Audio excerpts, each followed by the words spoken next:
The five-judge bench ruled and said that the BBI was indeed unconstitutional in less than 10 minutes. I'm joined by counsel Steve Mogaka, who is a constitutional lawyer, perhaps to just have an overview of what has just transpired. In the morning session, we've seen a former AG, Professor Githu, of course, appearing for IEBC in regards to what they had challenged. Oh yes, and thank you, viewers. This, in legal parlance, we call it, this is the appellant's day in court. And each of them has an onerous task to fault the judgment of the High Court and persuade the Court of Appeal to overturn that judgment. And indeed, yes, today we saw the Attorney General Emeritus, Professor Githu for IEBC, trying to persuade the court that whatever decisions the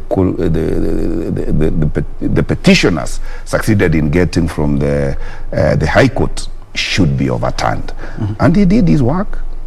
He did his work, but as we say in law, please, you don't judge the girl's case before listening to the boys. So the boys will also have to come and say their say before the judges retire to say whether what Professor Githu for IEBC was saying amounts to reason enough to overturn the judgment of the five-judge bench. Indeed, and the seven-judge bench has quite a task. You do remember there was a High Court decision that had talked about the quorum of IEBC. Now we are saying the same thing is still coming up, and it already we had a ruling by Madam Justice Winfrida Onkwani. Yeah.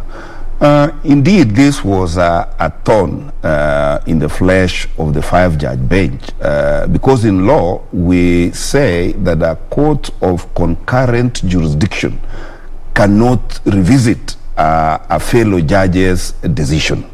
And true, Justice Okwani had pronounced herself as a sitting judge of the High Court, had pronounced herself on the question of the quorum of IEBC. But as Professor Githu was ably saying, it doesn't matter how many judges of the High Court are sitting. They had no business revisiting Justice Okwani's judgment.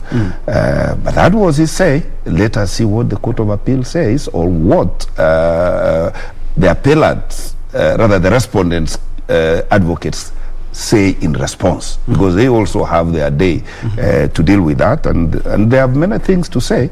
Yeah, because remember, there is a statute that says specifically that the quorum for IEBC is 5 commissioners. Yeah, so the Court of Appeal will have to tell us, was the High Court wrong in enforcing that express provision of the Election Act saying that the quorum for business in IEBC is 5. Yeah, but again, as Professor Githu was ably saying, where there is a conflict between a parliamentary law and the Constitution, the Constitution prevails. And that is why it was like 3 for IEBC, as said by Justice Okwani, is enough.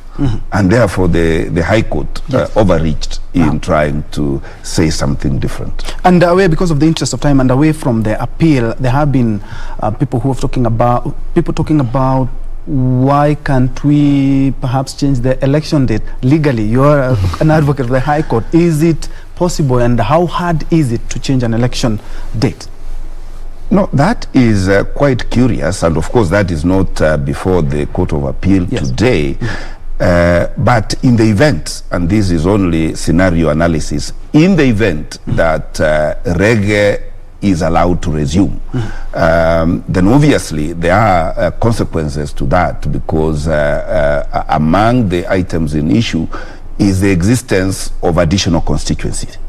If they are created, the law requires that a constituency must exist for at least 1 year before it qualifies for election.